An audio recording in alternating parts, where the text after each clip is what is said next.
If your kid is stressed out, but yes, the best violinist, what is the point? Their childhood is all they really have.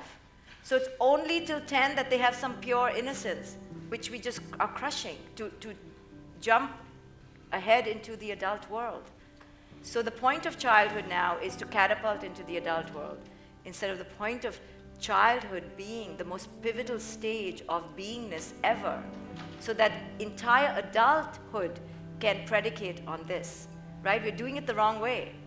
Adulthood going smooth, the only chance is if you had a safe and secure and stress-free first 10 years. And all of us are slowly killing this in our children. The first 10 years are their most stressful. So by the time they reach college, they are crippled, anxious, entitled, dependent, and messed up, and stressed out, and burnt out.